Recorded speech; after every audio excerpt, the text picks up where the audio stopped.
Hay noches en las que el agua no solo cae, sino que cambia el rumbo de una ciudad entera. Esta vez, nos detenemos en la Gran Riada de Valencia de 1957, un suceso que dejó huella en sus calles y en la memoria de quienes lo vivieron. A lo largo de este relato, recorreremos historias menos conocidas, decisiones tomadas en medio del caos y las consecuencias silenciosas que transformaron la ciudad para siempre. Si te acompaña este momento, puedes dejar en los comentarios desde dónde escuchas y a qué hora la noche te ha traído hasta aquí. Y si sientes que estos relatos encajan contigo, puedes apoyarlo con un like o suscribiéndote, sin prisa, a tu ritmo. Somos Relatos de Medianoche.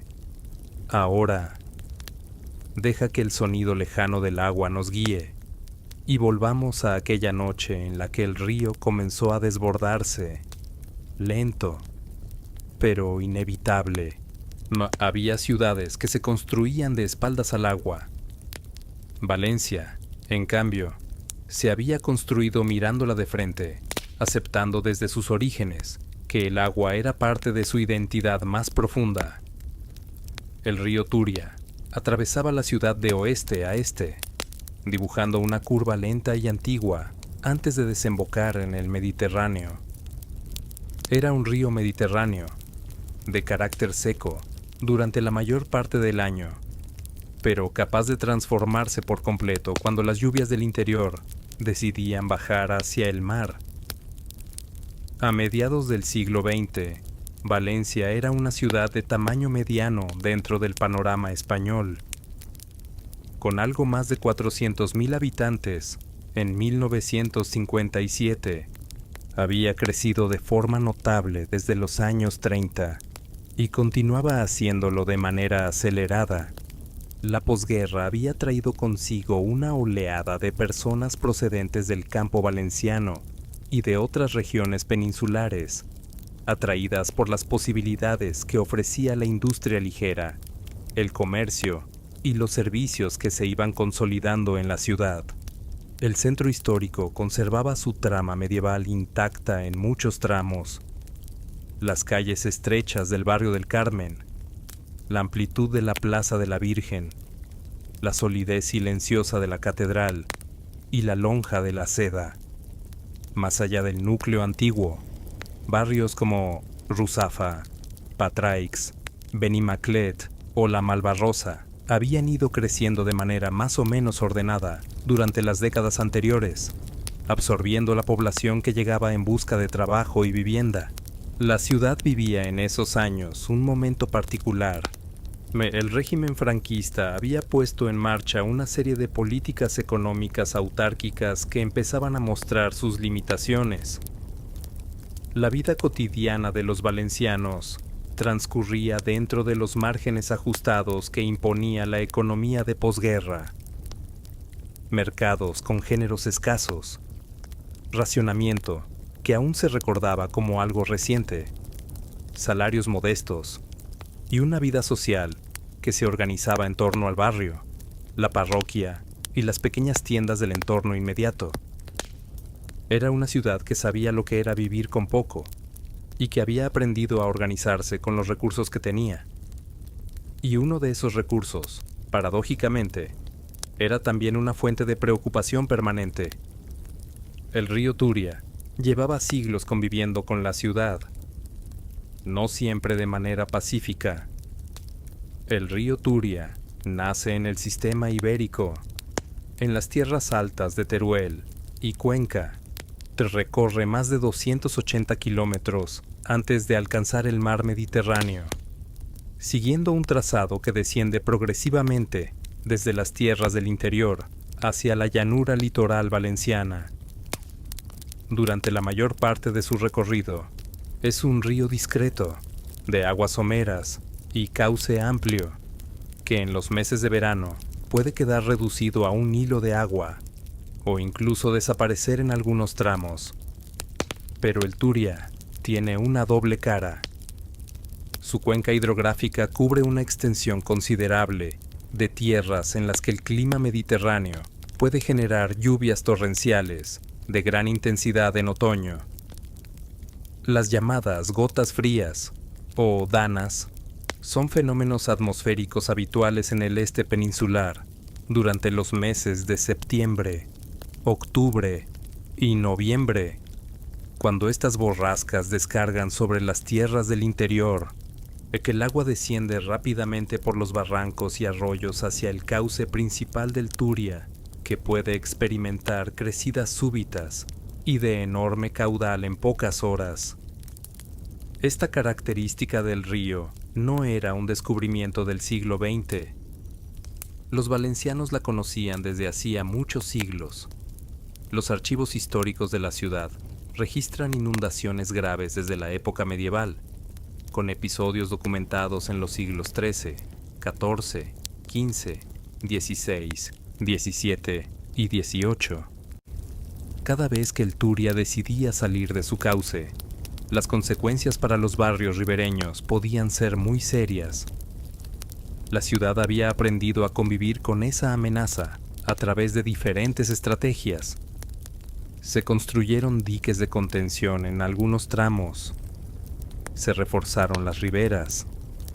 Se elevaron los muros de los puentes más antiguos. La arquitectura popular de los barrios más cercanos al río incorporó elementos que respondían a esa experiencia acumulada. Plantas bajas con escasos enseres de valor. Espacios pensados para ser inundados sin grandes pérdidas. Tradiciones de evacuación rápida transmitidas de generación en generación.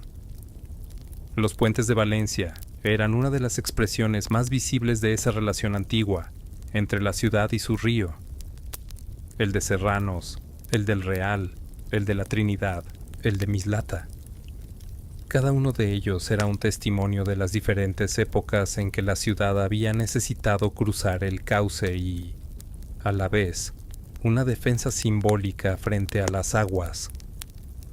Sus arcos amplios y sus tableros elevados estaban pensados para dejar pasar crecidas considerables sin quedar sumergidos. El puente de Serranos era el más antiguo de los que aún se mantenían en pie en 1957. Construido en el siglo XIV, había sobrevivido a numerosas inundaciones a lo largo de los siglos, y su estructura de piedra resistente llevaba impresa en los sillares la memoria de tantas aguas pasadas. Los valencianos lo conocían bien, paseaban sobre él, lo veían desde las orillas del cauce, y raramente pensaban en todo lo que ese puente había visto durante sus casi 6 siglos de existencia. Junto al Turia, la vida del cauce bajo se desarrollaba con un ritmo propio. Los lavaderos públicos a orillas del río habían sido durante décadas espacios de trabajo y sociabilidad femenina. Mujeres que llevaban la ropa de sus casas hasta las piedras inclinadas junto al agua, que conversaban mientras frotaban y aclaraban, que transmitían noticias del barrio y de la ciudad en ese espacio, que era simultáneamente lugar de trabajo y de encuentro. Para los años 50, los lavaderos domésticos y las primeras lavadoras habían comenzado a desplazar esa costumbre, pero en algunos tramos del río aún se mantenía. El cauce bajo del Turia, a su paso por la ciudad, tenía también otra función, que raramente aparece en los relatos más oficiales del periodo. Era un espacio de juego para los niños de los barrios ribereños, un lugar donde se pescaba en los meses de primavera, donde los más jóvenes bajaban a bañarse en los remansos del verano, donde los huertos que ocupaban las márgenes del río producían verduras y frutas para el consumo familiar. La relación entre la ciudad y el cauce era, en muchos aspectos, una relación de proximidad cotidiana, de uso constante y de apropiación informal del espacio. Esa proximidad cotidiana convivía, sin embargo, con una conciencia difusa del riesgo. Los vecinos más mayores Recordaban las inundaciones anteriores, y esa memoria se transmitía en forma de cautela, de prevención discreta, de cierta desconfianza hacia el río, cuando el cielo se ponía oscuro y el viento llegaba del norte. No era miedo constante, sino algo más parecido al respeto que se le tiene a algo conocido y potencialmente peligroso. Las instituciones municipales y las autoridades de obras hidráulicas también tenían conciencia de ese riesgo. Existían planes de regulación del cauce, proyectos de encauzamiento y mejora de las defensas, que llevaban décadas discutiéndose sin que ninguno llegara a ejecutarse de manera completa. Las limitaciones presupuestarias de la posguerra, y la complejidad técnica de las obras necesarias, y la dificultad política de coordinar diferentes administraciones, habían frenado cualquier intervención significativa. El crecimiento urbano de Valencia en los años 40 y 50 se había producido en gran medida de espaldas a los condicionantes hidráulicos del territorio. La ciudad necesitaba espacio para albergar a una población creciente, y ese espacio se fue ocupando de manera progresiva y no siempre ordenada. Las ordenanzas municipales de construcción de la época no incluían evaluaciones sistemáticas del riesgo de inundación como condición para autorizar nuevas edificaciones en zonas vulnerables. Barrios como el de Ruzafa, que se extendía al sur del núcleo histórico, habían crecido incorporando zonas que en el pasado habían sido campos inundables. La Malvarrosa y el Cabanyal, o en el litoral, habían consolidado su trama urbana sobre terrenos bajos próximos al mar y a la desembocadura del Turia. En el entorno del cauce, algunas zonas que en épocas anteriores se habían mantenido libres de edificación por su vulnerabilidad, habían comenzado a recibir construcciones de diverso tipo. Este proceso no era una característica exclusiva de Valencia. En toda España, y en muchas ciudades europeas del periodo, el urbanismo de la posguerra había priorizado la necesidad urgente de vivienda sobre cualquier otra consideración de planificación a largo plazo. La memoria del riesgo, cuando existía, tendía a quedar subordinada a las necesidades del presente. Los organismos técnicos que podrían haber advertido de esos riesgos carecían frecuentemente de la autoridad necesaria para imponer condicionantes al desarrollo urbano. La infraestructura de drenaje de la ciudad tampoco había crecido al ritmo de la urbanización. Las redes de alcantarillado de algunos barrios periféricos eran insuficientes para absorber lluvias intensas, y en episodios de precipitación elevada se producían anegamientos locales, incluso sin que el Turia desbordara. Esa vulnerabilidad menor, cotidiana y difusa, era conocida y aceptada como una incomodidad pasajera, no como una señal de un problema estructural más serio. La vida en los barrios más cercanos al río continuaba con su ritmo ordinario. Tiendas de ultramarinos que abrían al amanecer, escuelas con patios de tierra, tabernas donde los hombres se reunían al mediodía, mercados de barrio donde las amas de casa compraban lo necesario para el día. Las estaciones marcaban los ritmos de la vida urbana con una regularidad tranquila. El otoño traía las lluvias, el frío moderado del invierno mediterráneo, las festividades religiosas del final del año. El otoño de 1957 comenzó en Valencia con las características habituales de la estación. Las temperaturas descendían de manera gradual desde los calores del verano.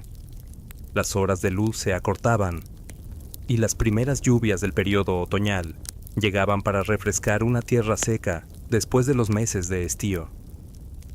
Era un ciclo conocido, esperado, incorporado a la rutina anual de la ciudad. Durante la última semana de octubre, una configuración atmosférica particular comenzó a establecerse sobre el Mediterráneo occidental. Una masa de aire frío, proveniente del norte europeo, se encontró con el aire cálido y húmedo que el mar Mediterráneo acumulaba todavía tras el verano. Esta confrontación entre masas de aire de características muy diferentes es el mecanismo que genera las lluvias torrenciales típicas del levante español en otoño, fenómeno que los meteorólogos modernos denominan dana, aunque en aquella época se conocía popularmente de otra manera.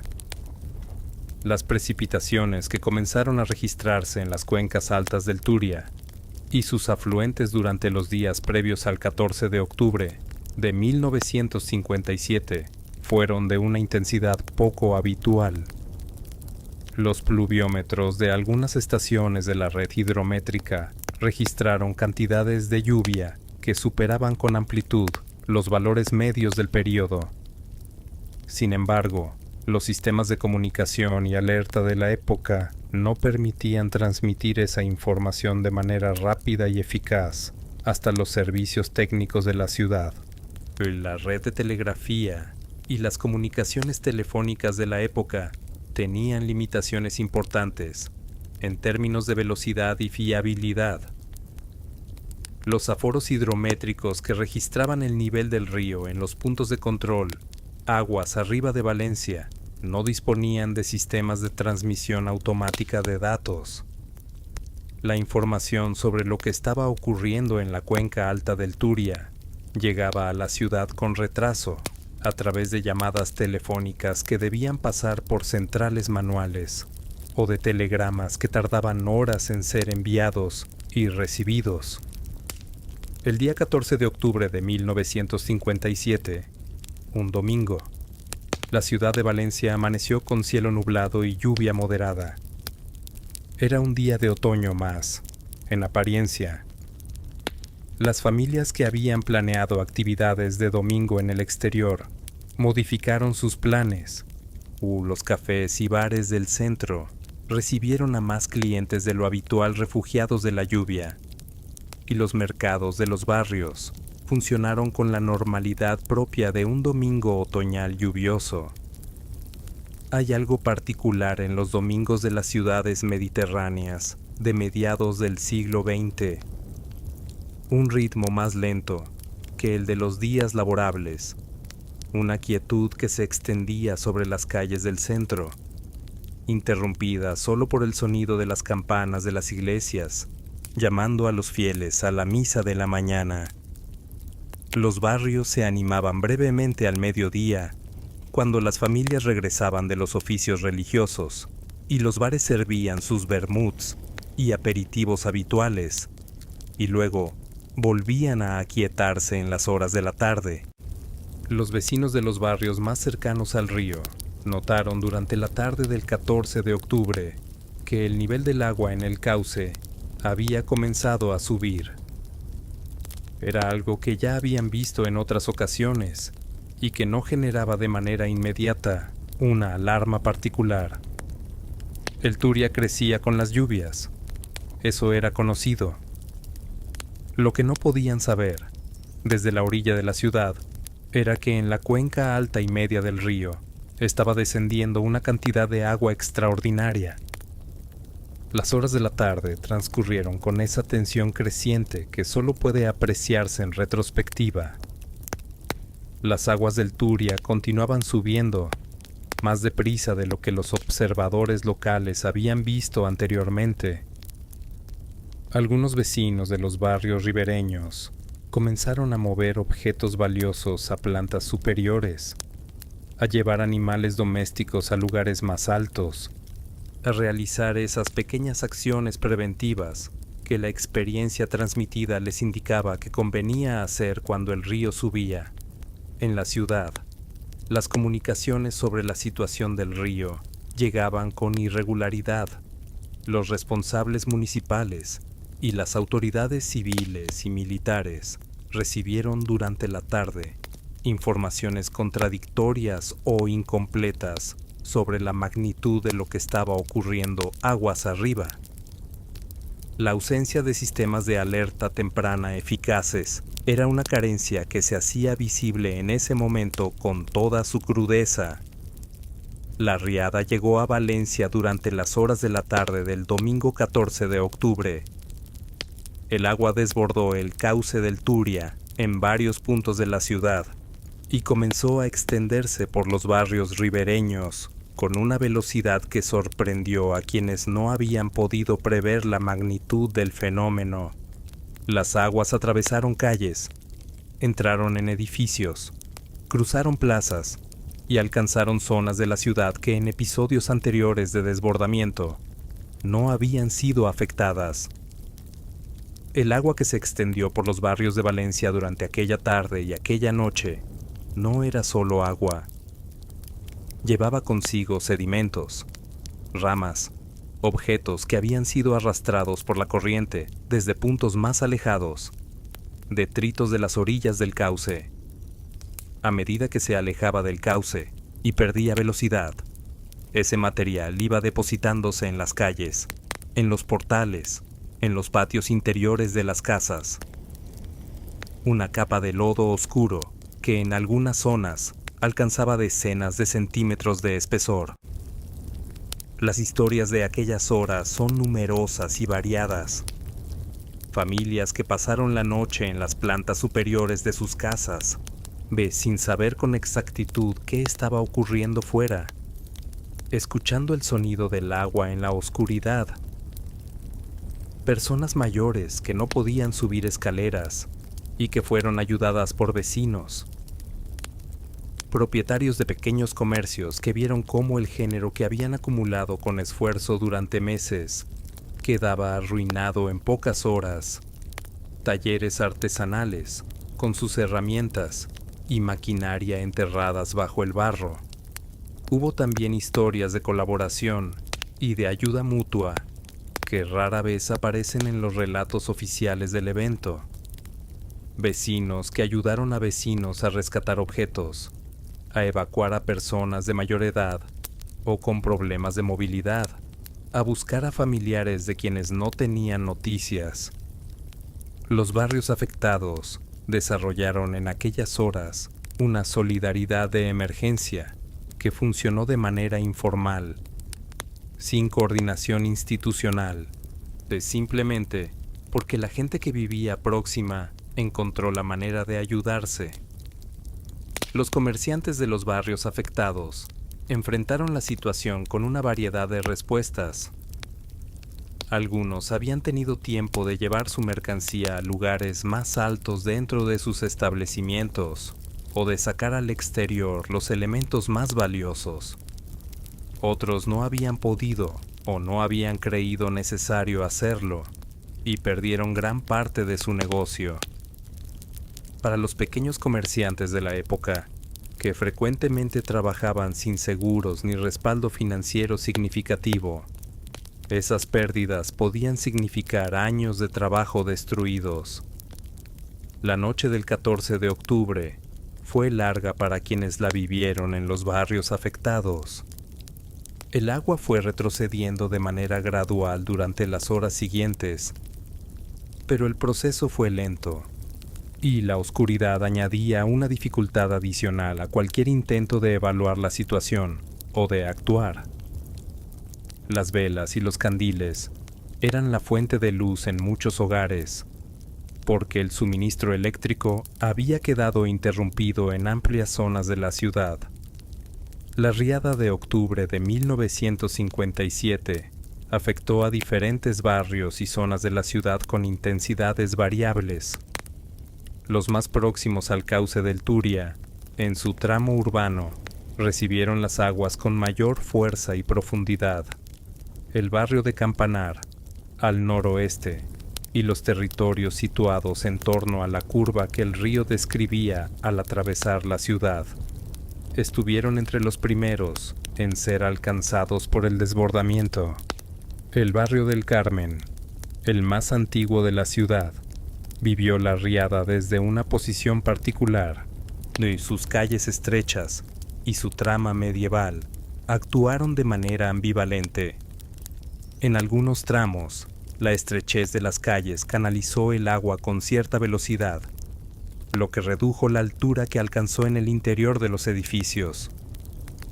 En otros, las mismas características del tejido urbano dificultaron la evacuación rápida del agua una vez que la crecida había pasado. El barrio de Ruzafa, al sur del centro histórico, fue afectado por aguas que no procedían directamente del desbordamiento del Turia, sino de la saturación de la red de drenaje y de la llegada de aguas procedentes de zonas más altas de la ciudad. Ruzafa era un barrio de clase trabajadora, con una densa trama de pequeñas viviendas, talleres artesanales y comercios de proximidad. La altura de las aguas en algunas de sus calles fue suficiente para arruinar plantas bajas por completo. Los pueblos del área metropolitana de Valencia, que en 1957 eran municipios independientes, aunque estrechamente vinculados a la ciudad, también fueron gravemente afectados. Mislata, Manises, Aldaya y otros municipios del entorno habían quedado en el camino de las aguas que descendían por el cauce del Turia. En algunos de esos pueblos, la inundación fue aún más severa que en algunos puntos de la ciudad capital, y la capacidad de respuesta institucional fue más limitada.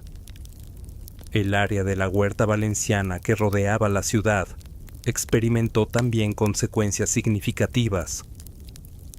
La huerta era en aquella época un territorio vivo, densamente cultivado, que producía hortalizas y frutas para el abastecimiento de la ciudad. Los campos inundados sufrieron pérdidas de cosechas, daños en las infraestructuras de riego y acequias, y en algunos casos la destrucción de aperos y maquinaria. Los agricultores de la huerta, muchos de ellos con economías familiares muy ajustadas, vieron cómo el trabajo de una temporada quedaba arruinado. Las primeras horas después de que las aguas comenzaran a retroceder fueron de desconcierto y de evaluación. Las autoridades municipales de Valencia, encabezadas por el alcalde Tomás Trenor Azcárraga, se encontraron ante una situación de daños masivos que superaba con amplitud la capacidad de respuesta ordinaria de la administración local. Los servicios municipales habían quedado parcialmente inutilizados. Las comunicaciones seguían siendo difíciles y el alcance real de los daños tardó varios días en poder ser estimado con cierta precisión. El régimen franquista respondió a la catástrofe con una combinación de actuaciones de emergencia y de discurso político que siguió el patrón habitual de la época. La prensa española de esos días, sujeta a una censura estricta, publicó noticias sobre la riada con un tono que minimizaba la magnitud del desastre y enfatizaba la respuesta organizada de las autoridades. Los periódicos extranjeros que llegaban a España de manera restringida y los testimonios de los propios valencianos ofrecían un cuadro bastante más severo. El ejército fue movilizado para participar en las tareas de limpieza y rescate. Soldados de las guarniciones próximas llegaron a Valencia en los días siguientes a la riada para ayudar en las labores de extracción del barro, de recuperación de enseres, de reparación de infraestructuras, que su presencia fue notoria en los barrios más afectados, y los registros fotográficos de la época muestran columnas de soldados trabajando en las calles cubiertas de lodo. La Cruz Roja y otras organizaciones de ayuda humanitaria organizaron puntos de distribución de alimentos y ropa para las familias más afectadas. La respuesta popular fue también importante. Valencianos de zonas no afectadas por la riada se sumaron a las tareas de limpieza, donaron objetos y alimentos, y abrieron sus casas a familiares o conocidos que habían perdido temporalmente sus hogares. Una de las consecuencias inmediatas de la riada fue la interrupción del suministro de agua potable en amplias zonas de la ciudad. Las instalaciones de la red de agua se habían visto afectadas por la inundación y la contaminación del agua era un riesgo real en los días posteriores. Las autoridades sanitarias trabajaron para restablecer el suministro y para prevenir brotes de enfermedades gastrointestinales que podían derivarse del contacto con las aguas contaminadas. Camiones cisterna recorrieron los barrios afectados, distribuyendo agua potable. La limpieza de Valencia después de la riada fue una tarea de proporciones extraordinarias. El lodo depositado por las aguas no era simplemente tierra, era una mezcla densa de sedimentos, materiales orgánicos, residuos de todo tipo que las aguas habían arrastrado durante su recorrido. En algunas calles, ese lodo formaba capas de varios centímetros que debían ser retiradas a palas y transportadas fuera de la ciudad. En los portales y plantas bajas de los edificios, la limpieza era aún más laboriosa. No, el olor que describían quienes vivieron aquellos días era uno de los recuerdos más persistentes de la riada. Un olor penetrante, de humedad y descomposición, que impregnó los barrios durante semanas. Los materiales porosos, como los suelos de madera, los enlucidos de yeso, los muebles tapizados, absorbían esa humedad y ese olor, y tardaban mucho tiempo en secarse completamente. Muchos propietarios se vieron obligados a tirar muebles que consideraban irrecuperables, a arrancar suelos y revoques, a iniciar una renovación forzada de sus viviendas. Los niños de los barrios afectados guardaron de aquellos días recuerdos que en muchos casos persistirían durante toda su vida. La imagen del agua avanzando por la calle, el sonido del barro al caminar, los días sin escuela mientras los edificios se limpiaban y recuperaban, la actividad inusual de los adultos ocupados en tareas extraordinarias. Para muchos de ellos, la riada del 57 fue un hito que dividía la infancia en un antes y un después. Los mayores de los barrios tenían también sus recuerdos y los comparaban con lo que habían vivido en otras riadas anteriores, algunas de las cuales solo conocían de oídas, transmitidas por sus propios padres y abuelos. La de 1957 era, sin duda, la más grave que habían experimentado en persona. Y sin embargo, no estaban del todo sorprendidos. Sabían que el Turia podía hacer algo así. Lo habían sabido siempre. La recuperación material fue desigual según los recursos de cada familia y cada negocio. Quienes tenían ahorros pudieron comenzar las reparaciones con relativa rapidez. Quienes no los tenían dependieron de las ayudas oficiales, o que tardaron en llegar y que frecuentemente resultaron insuficientes. Los pequeños comerciantes, los artesanos, los propietarios de talleres fueron los que más tiempo necesitaron para recuperar una actividad similar a la que tenían antes de la riada. Las estimaciones oficiales de los daños causados por la riada de 1957 variaron considerablemente según las fuentes y el momento en que se realizaron. Las cifras de víctimas mortales que se manejaron públicamente en los días inmediatamente posteriores al evento fueron claramente inferiores a las que estudios posteriores han establecido. El régimen franquista tenía motivos políticos para minimizar la magnitud del desastre, y los mecanismos de control de la información de la época facilitaban esa minimización. Investigaciones realizadas décadas después, consultando archivos parroquiales o registros civiles y documentos del ejército, han permitido establecer cifras más cercanas a la realidad. El número de fallecidos directamente relacionados con la riada se estima en varios centenares, aunque la cifra exacta sigue siendo objeto de discusión entre los historiadores. La dispersión de las víctimas entre diferentes municipios del área metropolitana y las dificultades para distinguir entre muertes directamente causadas por la inundación y muertes indirectamente relacionadas con ella complican el establecimiento de una cifra definitiva. Los daños materiales fueron de una magnitud sin precedentes recientes en la ciudad. Miles de viviendas afectadas en mayor o menor grado, centenares de ellas declaradas inhabitables, decenas de negocios y talleres con pérdidas totales o muy significativas, infraestructuras de servicios urbanos, que de transporte, de suministro de agua y electricidad dañadas en múltiples puntos. La red de acequias de la huerta, que era un sistema hidráulico de enorme complejidad y de siglos de antigüedad, sufrió daños que tardaron meses en ser reparados. Los bienes culturales también sufrieron pérdidas.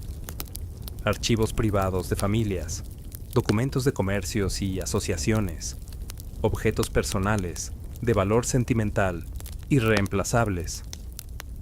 Algunas instituciones culturales y religiosas guardaban documentos y objetos que se perdieron en la inundación.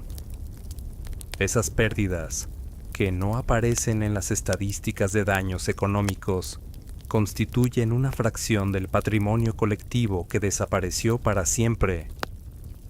Y luego estaban las pérdidas que no tienen cifra posible. La experiencia traumática de quienes perdieron a familiares. La inseguridad que la riada implantó en muchos valencianos, que durante años miraron con desconfianza el cielo de otoño. El sentimiento de vulnerabilidad que se instaló en la ciudad y que tardó mucho tiempo en disiparse. La riada de octubre de 1957 abrió de manera urgente un debate que llevaba décadas pendiente. La pregunta fundamental era sencilla de formular, aunque extremadamente compleja de responder. ¿Qué hacer con el río Turia para que una catástrofe como la que acababa de ocurrir no volviera a repetirse? Las respuestas posibles eran diversas, y cada una de ellas implicaba decisiones técnicas, económicas y urbanísticas de enorme alcance. Una primera línea de propuesta era la de reforzar y ampliar las defensas existentes del cauce a su paso por la ciudad.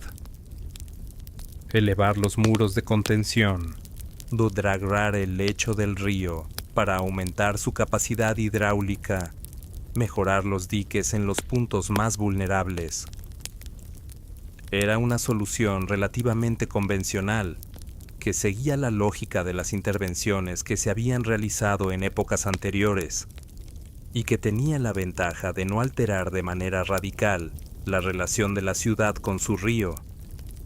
Una segunda línea de propuesta, más radical, era la de desviar el río por fuera de la ciudad.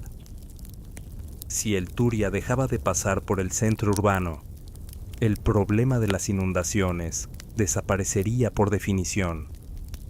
Este tipo de solución había sido aplicado en otras ciudades europeas con problemas similares y tenía partidarios entre los técnicos de obras hidráulicas que conocían esos precedentes. Pero implicaba una obra de ingeniería de enorme escala y dejaba abierta la pregunta sobre qué hacer con el cauce vacío que quedaría en medio de la ciudad. La magnitud del desastre de 1957 dio un impulso político decisivo a la segunda opción. El régimen franquista, que necesitaba mostrar capacidad de respuesta ante la catástrofe, adoptó la decisión de acometer el desvío del Turia. El Plan Sur, como se denominaría al proyecto de creación de un nuevo cauce al sur de la ciudad, fue concebido en los años inmediatamente posteriores a la riada y comenzó a ejecutarse durante la década de los 60. Esa decisión transformaría Valencia de manera radical durante las décadas siguientes. Pero antes de llegar a ese punto, la ciudad tenía que atravesar un periodo de recuperación, de incertidumbre y de debate que marcaría profundamente la vida urbana de los años posteriores a la riada. Valencia, en el otoño de 1957, era una ciudad que había recibido un golpe profundo, no solo en sus edificios, en sus calles, en sus comercios y en sus infraestructuras, también en la manera en que sus habitantes entendían el espacio en que vivían, la relación entre la ciudad y el río que la atravesaba, y la confianza en que las instituciones y las decisiones del pasado habían construido un entorno seguro. Las semanas y los meses posteriores a la riada fueron de trabajo lento y laborioso. La ciudad se recuperaba de manera gradual, calle a calle, edificio a edificio, familia a familia. Y al mismo tiempo, empezaba a pensar en el futuro, en lo que tendría que cambiar para que una situación semejante no volviera a ocurrir. Ese pensamiento sobre el futuro llevaría, eventualmente, a una de las transformaciones urbanas más profundas que Valencia experimentaría en todo el siglo XX. El río que había convivido con la ciudad durante siglos estaba a punto de ser apartado de ella. Y ese apartamiento, que parecía una solución definitiva a un problema antiguo, traería consigo consecuencias y posibilidades que nadie, en 1957, podía prever con claridad. Los meses que siguieron a la riada de octubre de 1957 tuvieron una textura particular en la vida de Valencia. La ciudad que emergía del barro no era simplemente la misma ciudad de antes, limpiada y reparada. Era una ciudad que había experimentado algo que había dejado huella en su estructura física, en su organización social y en la memoria colectiva de quienes la habitaban. Las tareas de recuperación se extendieron durante meses. Los edificios más dañados necesitaban reparaciones profundas, refuerzo de cimientos, renovación de instalaciones eléctricas y de fontanería, sustitución de suelos y enlucidos arruinados por la humedad. Para muchos propietarios, el proceso fue largo y financieramente agotador. Los créditos para reparaciones que ofrecieron algunas instituciones financieras tenían condiciones que no todos podían cumplir, y la burocracia de las ayudas oficiales era lenta y compleja. Los pequeños comerciantes del centro histórico y de los barrios afectados fueron quizás quienes vivieron la recuperación de manera más difícil. Un taller de zapatería, una mercería, una frutería de barrio no podían permitirse meses de cierre mientras se reparaban los daños. Muchos intentaron reabrir con lo que tenían, con el género que habían podido salvar, con equipamiento improvisado. Otros se vieron obligados a cerrar definitivamente, poniendo fin a negocios que en algunos casos habían funcionado durante décadas. Los inquilinos de pisos arrendados se encontraron en una situación particularmente vulnerable. Dependían de que los propietarios de los edificios acometieran las reparaciones necesarias, y no todos lo hicieron con la rapidez que la situación requería. Algunas familias vivieron durante meses en viviendas que no habían sido completamente reparadas, con suelos que seguían emanando humedad, con paredes con manchas de agua que no terminaban de secarse, con instalaciones eléctricas que no habían sido revisadas correctamente. Las escuelas de los barrios afectados reabrieron de manera escalonada a medida que los edificios eran inspeccionados y declarados seguros para su uso. Los niños que regresaron a sus aulas lo hicieron a un entorno que a veces todavía llevaba las marcas de la riada. marcas de agua en las paredes, olor a humedad que persistía en las aulas, materiales didácticos perdidos que tardaban en reponerse. La decisión de desviar el Turia al sur de Valencia no fue inmediata, ni estuvo exenta de debate. En los meses posteriores a la riada, diferentes posiciones técnicas y políticas se fueron confrontando sobre cuál era la mejor solución al problema hidráulico que el río planteaba. Los organismos de Cuenca, el Ministerio de Obras Públicas, el Ayuntamiento de Valencia y diferentes grupos de técnicos e ingenieros tenían visiones que no siempre coincidían. El Plan Sur, que acabó siendo la opción adoptada, consistía en crear un nuevo cauce para el Turia que discurriera al sur de la ciudad, separado del trazado histórico y que desembocara en el Mediterráneo, en un punto más meridional que el cauce natural. De esta manera, las aguas que bajaban del interior durante los episodios de lluvia intensa quedarían desviadas antes de llegar a la ciudad, y el casco urbano quedaría definitivamente fuera del alcance de las crecidas. El proyecto fue presentado y aprobado durante los primeros años de la década de los 60, en un contexto político en el que el régimen franquista necesitaba mostrar capacidad de respuesta a la catástrofe de 1957 y al mismo tiempo impulsar la imagen de modernización del país que el desarrollismo económico de la época requería. Las grandes obras públicas eran, en ese contexto, una herramienta política además de técnica. Las obras comenzaron en la primera mitad de la década de los 60 y se prolongarían durante varios años. La escala de la intervención era enorme. Se trataba de excavar un nuevo cauce de varios kilómetros de longitud, de construir las obras hidráulicas necesarias para derivar el caudal del Turia hacia ese nuevo trazado, y de crear las infraestructuras de drenaje y control necesarias para que el sistema funcionara correctamente. Era una de las obras de ingeniería hidráulica más importantes que se ejecutaban en España en aquellos años. Los trabajadores que participaron en las obras del Plan Sur procedían de diferentes partes de la provincia y de regiones limítrofes. Muchos de ellos se instalaron en Valencia y sus alrededores durante los años en que duraron las obras, contribuyendo al crecimiento demográfico de la ciudad y al desarrollo de nuevos barrios obreros en la periferia urbana. Su trabajo, físicamente intenso y ejecutado con la maquinaria disponible en la época, transformó literalmente la geografía del sur de la ciudad.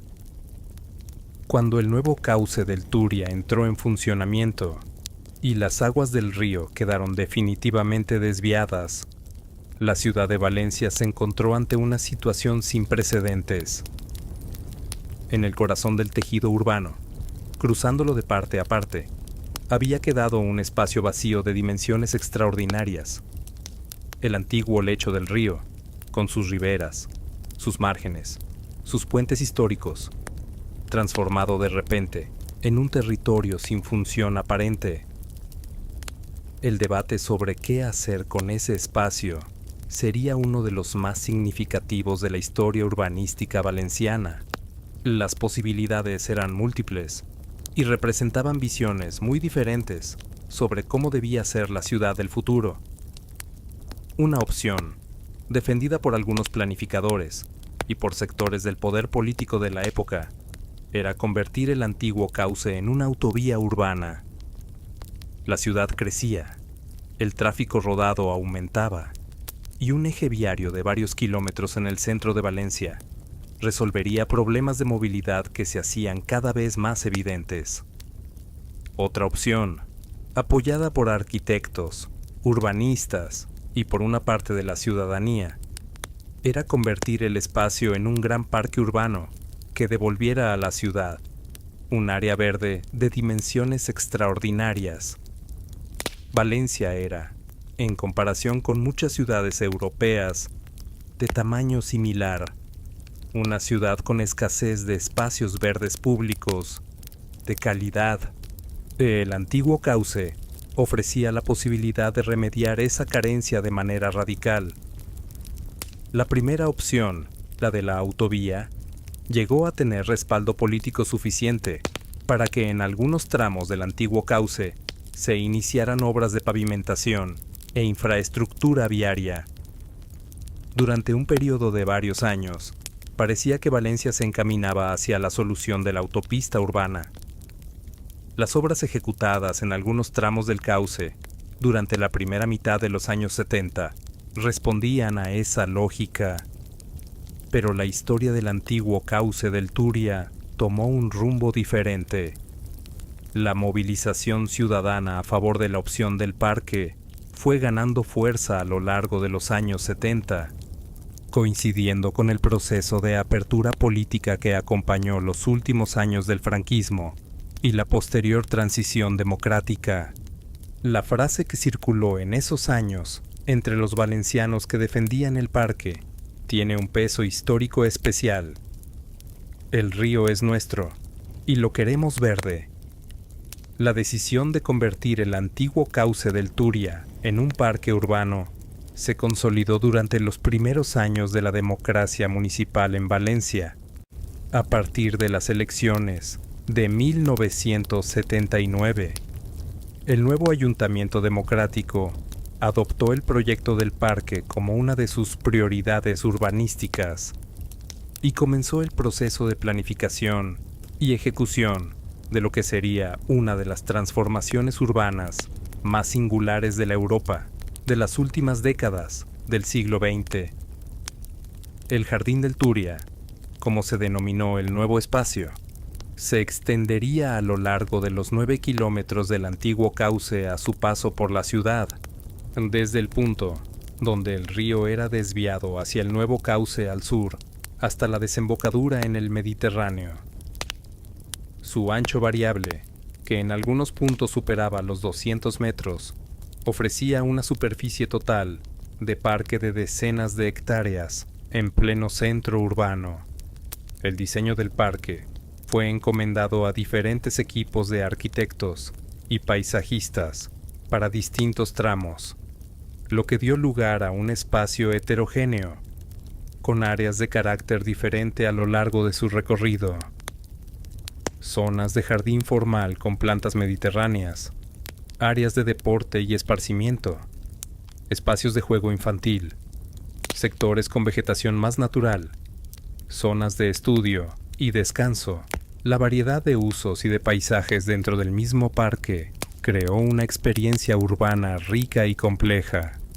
Los puentes históricos que habían cruzado el río se convirtieron en puertas de acceso al parque, conectando los barrios a ambos lados del antiguo cauce.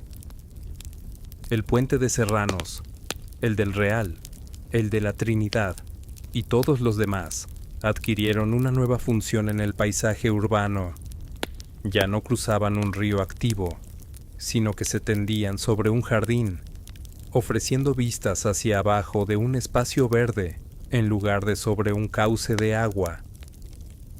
Esa transformación cambió la percepción de esos puentes y la manera en que los valencianos se relacionaban con ellos. El parque fue también el escenario de uno de los episodios más visibles de la Valencia contemporánea: la instalación de la Ciudad de las Artes y las Ciencias en el tramo final del antiguo cauce, cerca de la desembocadura. Ese proyecto fue ejecutado en los años 90 y los primeros años del siglo XXI. Convirtió el extremo oriental del parque en un conjunto arquitectónico de proyección internacional y cambió de manera radical la imagen de Valencia en el mundo. La creación del Jardín del Turia transformó la relación de los barrios de Valencia con el espacio que antes había sido el cauce del río. Para los barrios que habían crecido a las orillas del Turia, la presencia del parque significó una mejora notable de la calidad ambiental más verde, menos ruido, más espacio para el paseo y el descanso. El valor inmobiliario de las viviendas con vistas al parque aumentó de manera significativa con el paso de los años. Pero la transformación no fue uniformemente positiva para todos. Algunos de los usos informales que los vecinos hacían del cauce del río antes de la riada, y que habían continuado de algún modo durante los años del cauce vacío, quedaron reordenados o eliminados con la creación del parque formal. Los pequeños huertos que algunos vecinos habían mantenido en las márgenes del río, los talleres improvisados, los espacios de uso espontáneo que habían ocupado el cauce durante años, desaparecieron cuando el diseño formal del parque fue ejecutado. Los niños de los barrios que bordeaban el jardín del Turia crecieron con ese espacio verde como parte natural de su entorno cotidiano. Para las generaciones nacidas a partir de los años 80 y 90, el parque era simplemente el parque, el lugar donde se jugaba, donde se paseaba, donde se iba a hacer deporte. La historia del río que había estado allí, de la riada que había transformado ese espacio, era conocida como algo lejano y como la historia de sus abuelos. Los puentes adquirieron también una nueva sociabilidad. Los apoyos de los puentes sobre el parque se convirtieron en lugares de encuentro, de descanso, de contemplación. La gente se detenía sobre los puentes para mirar hacia abajo, al verde del jardín, en un gesto opuesto al de quienes durante siglos se habían detenido en esos mismos puntos para mirar el agua del río. El espacio físico era el mismo, pero la experiencia era completamente diferente. La riada de 1957 y el Plan Sur que la siguió tuvieron consecuencias que fueron más allá de la ciudad de Valencia. El evento y su respuesta se convirtieron en un caso de referencia en la planificación hidráulica española y contribuyeron a un cambio en la manera en que las administraciones públicas pensaban sobre la gestión del riesgo de inundación. La Confederación Hidrográfica del Júcar, organismo responsable de la gestión del agua en la demarcación hidrográfica que incluye el río Turia, experimentó en los años posteriores a 1957 un proceso de refuerzo y tecnificación. Se ampliaron las redes de aforo y medición. Se mejoraron los sistemas de comunicación entre los diferentes puntos de la cuenca y se elaboraron planes de actuación para situaciones de emergencia hidráulica. La riada había evidenciado de manera brutal las carencias de esos sistemas y la respuesta fue una inversión sostenida en su mejora. La construcción de nuevos embalses en la cuenca del Turia fue también una consecuencia indirecta de la riada. Las presas de Benaguever y Loriguilla, además de otras infraestructuras de regulación, ampliaron la capacidad de retención de agua en la cuenca alta y media del río, o en lo que redujo la magnitud de las puntas de crecida que podían llegar a Valencia. Esas obras de regulación, junto con el desvío del cauce por el Plan Sur, crearon un sistema de protección hidráulica mucho más robusto que el que existía en 1957. Sin embargo, la historia de la relación entre Valencia y el agua siguió siendo compleja. El territorio valenciano, con su clima mediterráneo y su vulnerabilidad a las lluvias torrenciales de otoño, continuó experimentando episodios de inundación en otras partes de la región a lo largo de las décadas posteriores. La costa sur de Valencia, los municipios del área metropolitana situados más allá del alcance directo del Plan Sur, los barrancos y ramblas del entorno siguieron generando situaciones de riesgo que los sistemas de protección existentes no siempre podían neutralizar completamente. La memoria de 1957 fue, En ese sentido, una memoria selectiva. Recordaba el peligro del Turia a su paso por la ciudad y celebraba la solución que el Plan Sur había aportado. Pero no siempre generó una conciencia igualmente profunda sobre la vulnerabilidad hídrica del territorio valenciano en su conjunto.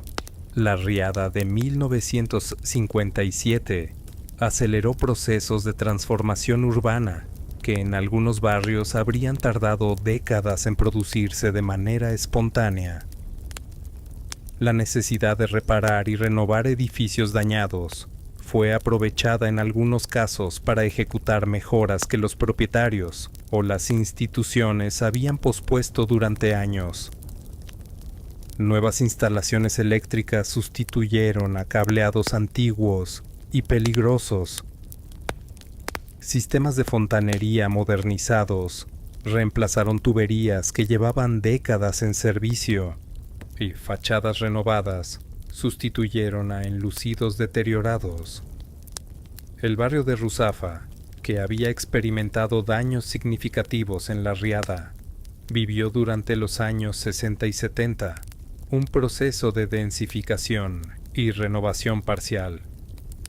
Los solares que habían quedado disponibles por la demolición de edificios ruinosos fueron ocupados por nuevas construcciones de mayor altura. El perfil del barrio cambió gradualmente, con bloques de viviendas de 4 o 5 pisos, sustituyendo a las construcciones más bajas del periodo anterior. Esa transformación fue paralela a la que se producía en muchos barrios de las ciudades españolas durante los años del desarrollismo. El barrio del Carmen, en el centro histórico, experimentó un proceso diferente. De su condición de conjunto histórico de valor patrimonial, lo preservó de las demoliciones masivas que se produjeron en otros puntos de la ciudad, pero también lo dejó en un estado de relativo abandono durante décadas. Los vecinos más jóvenes y con más recursos tendían a trasladarse a los nuevos barrios periféricos, y el Carmen fue envejeciendo demográficamente y deteriorándose físicamente. La renovación del barrio llegaría más tarde, a partir de los años 80 y 90, cuando la valoración del patrimonio histórico como recurso cultural y turístico cambió las prioridades de la planificación urbana. Los barrios periféricos que habían surgido durante los años 40 y 50 para albergar a la población inmigrante también se transformaron en las décadas posteriores a la riada. Algunos de ellos, construidos con materiales de baja calidad y sin infraestructuras adecuadas, necesitaron inversiones importantes en urbanización, en servicios básicos, en equipamientos educativos y sanitarios. La riada había evidenciado la vulnerabilidad de esos barrios, y la respuesta política incluía, al menos en el discurso, un compromiso con su mejora. La historia oficial de la riada de 1957 se construyó con determinados elementos y silenciando otros. El régimen franquista elaboró un relato en el que la catástrofe natural era seguida por una respuesta eficaz del Estado, una movilización de recursos que demostraba la capacidad del régimen para afrontar situaciones de emergencia, y un proyecto de solución definitiva que transformaría Valencia en una ciudad moderna y segura. Ese relato tenía elementos reales, pero también distorsionaba la magnitud del desastre y minimizaba las carencias que la riada había evidenciado. Frente a ese relato oficial, existían las memorias privadas de los miles de valencianos que habían vivido la riada en primera persona. Esas memorias eran más complejas, más matizadas y a menudo más dolorosas que la versión oficial. Incluían el recuerdo de la pérdida de familiares, de la ruina de negocios que habían costado años de trabajo, de la sensación de abandono en las primeras horas, cuando la ayuda institucional tardó en llegar. de la lentitud de las reparaciones y de las ayudas prometidas. Esas memorias privadas circularon durante décadas de manera informal, en las conversaciones familiares, en los testimonios de los vecinos más mayores a los más jóvenes, en las historias que se contaban en los bares y en los portales de los barrios afectados. No encontraron un espacio de expresión pública durante los años del franquismo, y solo con la llegada de la democracia y, sobre todo, a partir de las décadas de los 80 y 90, comenzaron a ser recogidas de manera sistemática por historiadores, periodistas y centros de documentación. Los testimonios orales recogidos por investigadores de la historia contemporánea valenciana a partir de los años 80 revelan una riqueza de detalles y matices que los documentos oficiales de la época no contienen. Las experiencias de mujeres que gestionaron la recuperación doméstica con recursos mínimos. Los recuerdos de trabajadores que perdieron sus empleos cuando los talleres o fábricas donde trabajaban cerraron por los daños. Las historias de comunidades de vecinos que se organizaron de manera autónoma para recuperar sus edificios cuando la ayuda institucional no llegaba. La memoria de la riada también incluyó, con el paso del tiempo, un componente de orgullo colectivo. Los valencianos que la habían vivido y quienes habían escuchado las historias de sus padres y abuelos tendían a enfatizar la capacidad de recuperación de la ciudad y de sus habitantes. La riada había sido una catástrofe, pero Valencia había salido adelante. Esa narrativa de resiliencia, aunque a veces simplificadora, tenía también una función social real. Proporcionaba un marco de sentido a una experiencia colectiva traumática, y una de las consecuencias prácticas más significativas de la riada de 1957 fue la transformación de los sistemas de vigilancia y alerta temprana en la cuenca del Turia. La catástrofe había evidenciado de manera dramática que los sistemas existentes eran completamente insuficientes para proporcionar avisos con el tiempo de anticipación necesario para que las autoridades y la población pudieran tomar medidas preventivas efectivas. Durante los años 60 y 70, la red de aforos y pluviómetros de la cuenca fue ampliada de manera significativa. Se instalaron nuevas estaciones de medición en puntos estratégicos de la cuenca alta y media del río, y se mejoraron los sistemas de comunicación entre esas estaciones y los centros de procesamiento de la información. La introducción progresiva de tecnologías electrónicas en los sistemas de medición fue mejorando la fiabilidad y la velocidad de la transmisión de datos. La creación del Sistema Automático de Información Hidrológica, conocido como SII, a partir de los años 80, representó un salto cualitativo importante en la capacidad de monitorización de las cuencas fluviales españolas.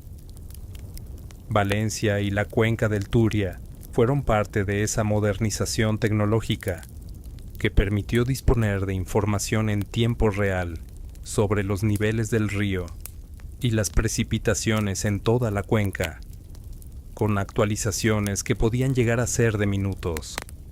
La eficacia de esos nuevos sistemas fue demostrada en episodios posteriores de lluvias intensas en la cuenca del Turia, cuando las alertas emitidas con suficiente anticipación permitieron que las autoridades activaran protocolos de emergencia y que la población de las zonas potencialmente afectadas pudiera tomar precauciones.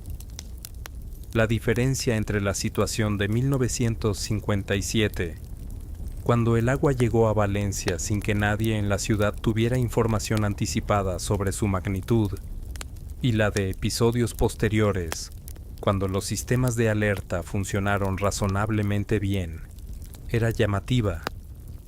Sin embargo, La experiencia de otras zonas del territorio valenciano, en décadas posteriores, mostró que los sistemas de alerta temprana, por sofisticados que sean, no eliminan por sí solos el riesgo de inundación.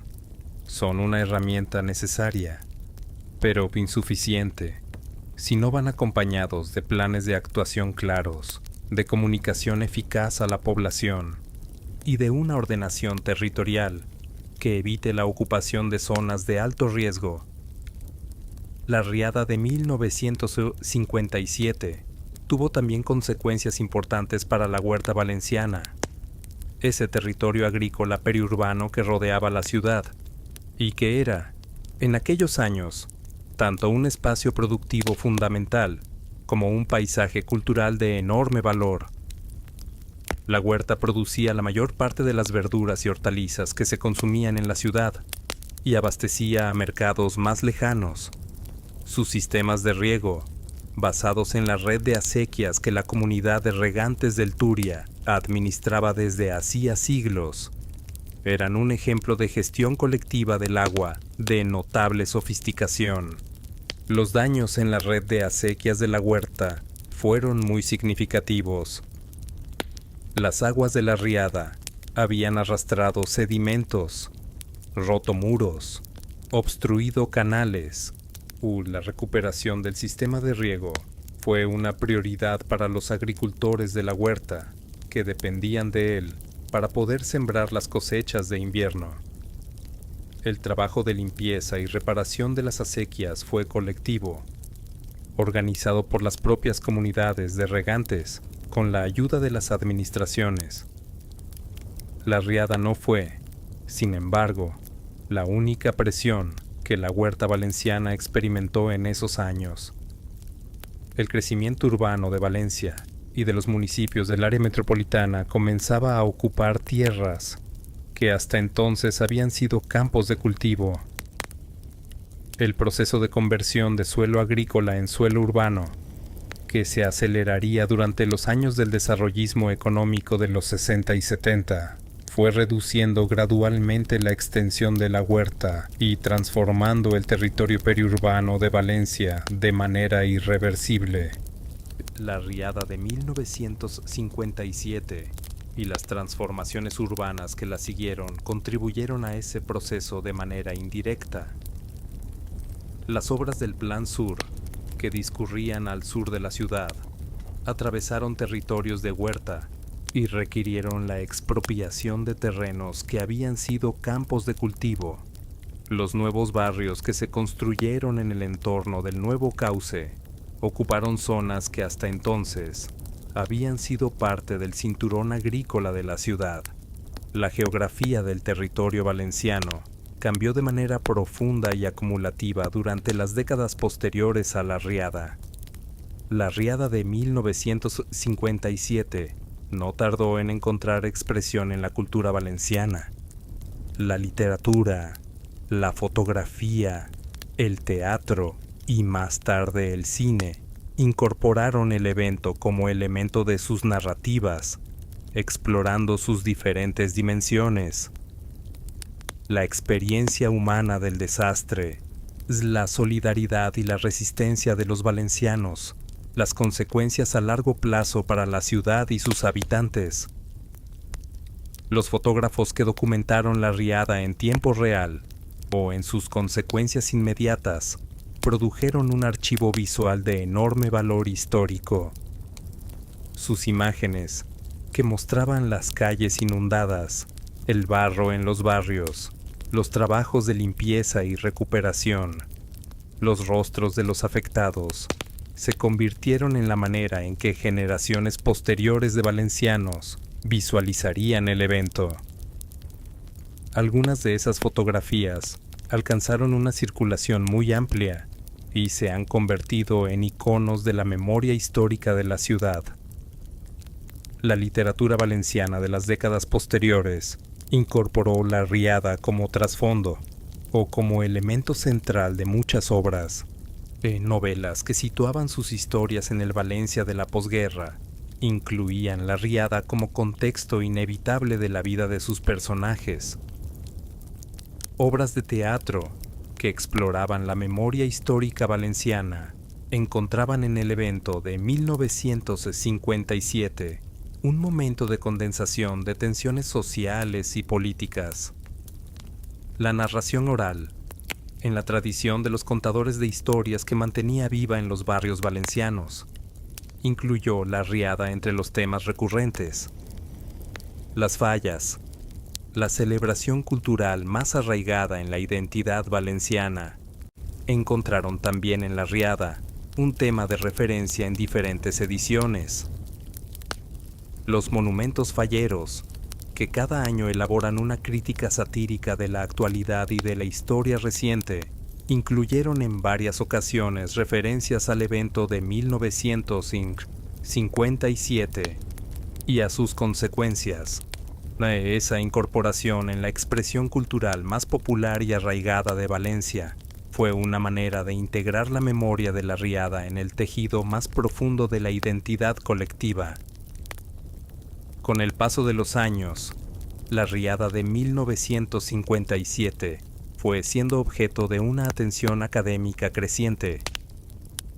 Historiadores, geógrafos, urbanistas, ingenieros hidráulicos y sociólogos estudiaron el evento desde sus diferentes perspectivas, construyendo un conocimiento mucho más matizado y completo que el que ofrecían los relatos periodísticos o las memorias individuales.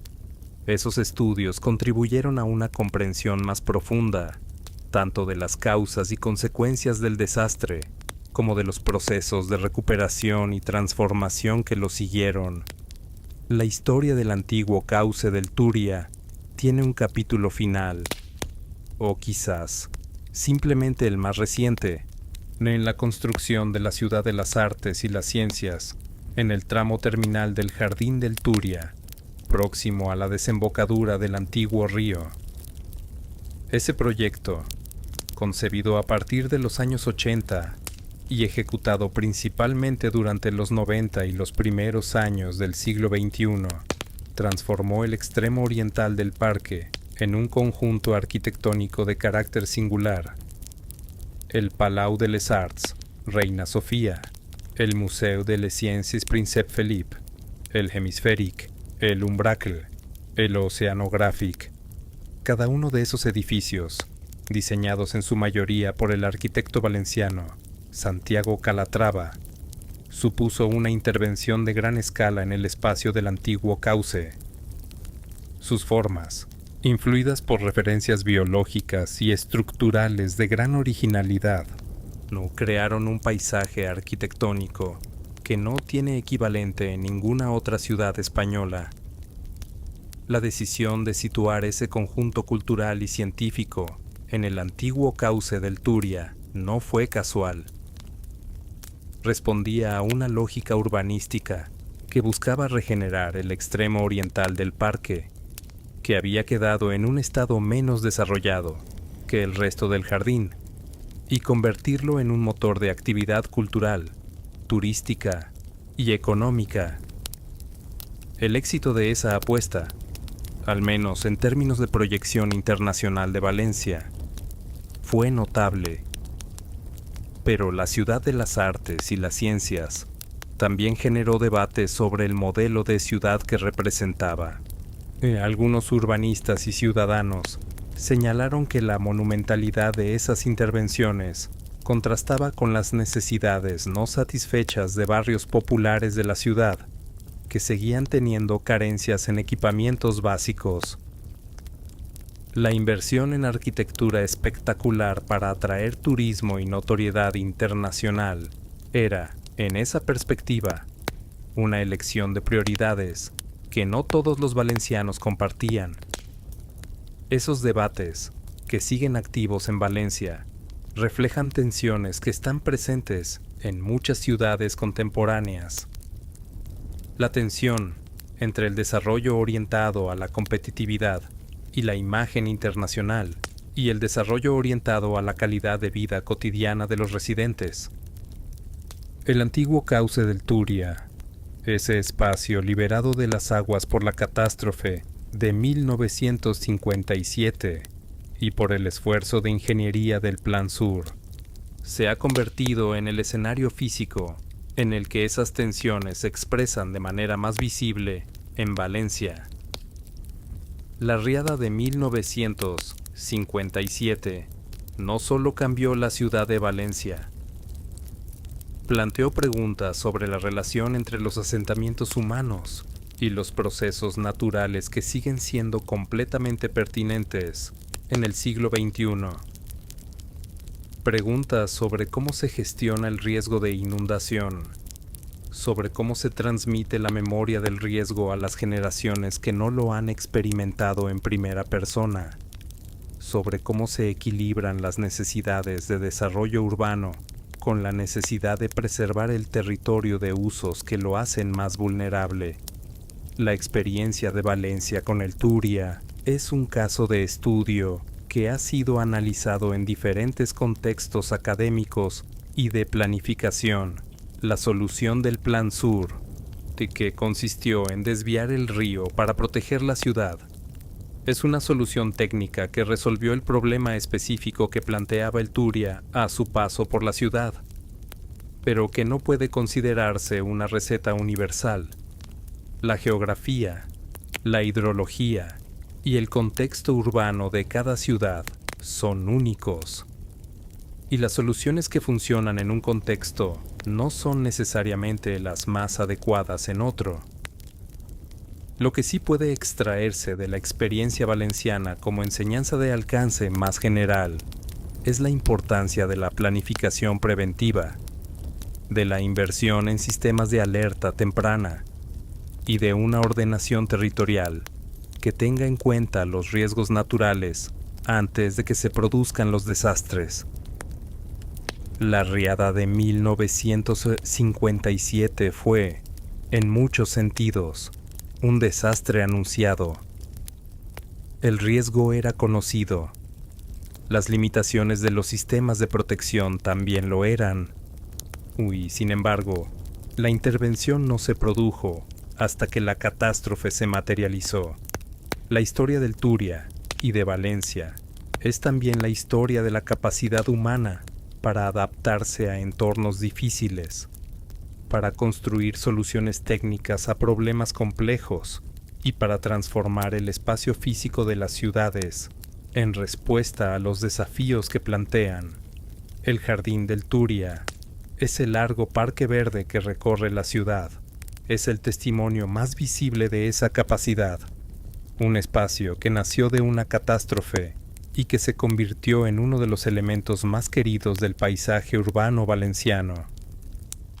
Hay algo en esa historia que pertenece a la categoría de las ironías que el tiempo produce sobre los espacios. El lugar donde el agua causó tanto daño se convirtió en el lugar donde los valencianos pasan sus tardes de domingo, o llevan a sus hijos a jugar, van a hacer deporte, o simplemente se sientan a descansar bajo los árboles.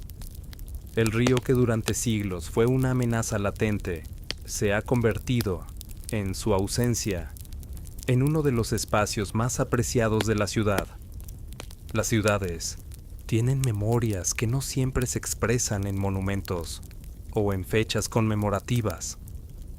A veces esas memorias están guardadas en la forma de las calles, en el trazado de los parques, en la manera en que los edificios se orientan, o en la distancia que guardan respecto a ciertos espacios. Valencia lleva inscrita en su geografía urbana la memoria de octubre de 1957, aunque muchos de quienes pasean por el Jardín del Turia no lo piensen de manera explícita. Cada puente que cruza el antiguo cauce es un testimonio del tiempo en que había un río debajo. Cada árbol plantado en el jardín ocupa el lugar donde fluía el agua, donde el barro se depositó en aquellas noches de octubre, donde los vecinos miraban con inquietud el nivel del río cuando el cielo se oscurecía. El parque es, en un sentido muy concreto, una memoria verde, la transformación de un espacio de riesgo en un espacio de vida. La historia de la riada de 1957 continúa siendo contada y recordada en Valencia, en los museos locales, en los archivos históricos, en las publicaciones que cada cierto tiempo recuperan el tema, en las conversaciones de quienes aún la vivieron y de quienes escucharon las historias de sus mayores. Esa continuidad de la memoria colectiva es parte de lo que hace a una ciudad consciente de sí misma y de su historia. El Turia, desviado al sur, sigue fluyendo hacia el mar por su nuevo cauce. De los años de lluvias abundantes, sus aguas bajan cargadas y veloces por el nuevo encauzamiento, sin que la ciudad que alguna vez atravesó tenga que preocuparse ya por ellas. El sistema de embalses y el nuevo cauce hacen su trabajo silencioso, sin que los habitantes de la ciudad sean conscientes de las aguas que discurren a pocos kilómetros de sus barrios. Y el jardín permanece, 9 kilómetros de verde que atraviesan la ciudad de oeste a este, conectando barrios, ofreciendo espacio a la vida cotidiana, cambiando de aspecto con las estaciones, creciendo y madurando con el paso de los años. Sus árboles, plantados en los años 80 y 90, han alcanzado ya la madurez y proporcionan sombra generosa en los meses de verano. Sus caminos, recorridos diariamente por miles de personas, que llevan inscrita en la tierra la huella acumulada de décadas de uso. Valencia, la ciudad que miró al agua durante siglos y que un día de octubre de 1957 sintió el agua entrar en sus calles, es hoy una ciudad diferente. No porque el riesgo haya desaparecido completamente del territorio que la rodea, porque los riesgos nunca desaparecen del todo, sino porque la experiencia de aquella riada y las decisiones que se tomaron en su respuesta transformaron la ciudad en una dirección que ningún urbanista o planificador habría diseñado deliberadamente.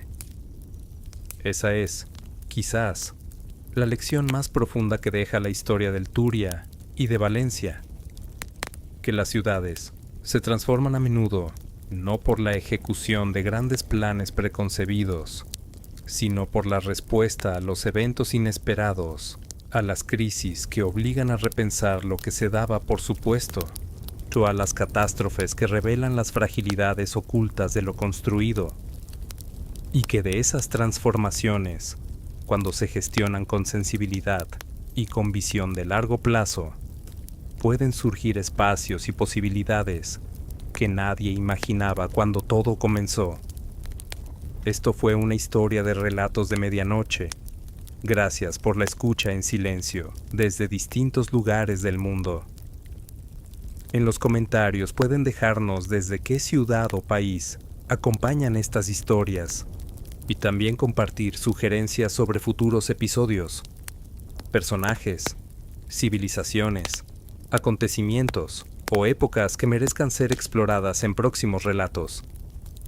Si este tipo de historias acompaña bien la noche, pueden apoyar el canal dejando un like y suscribiéndose para que nuevos relatos sigan llegando.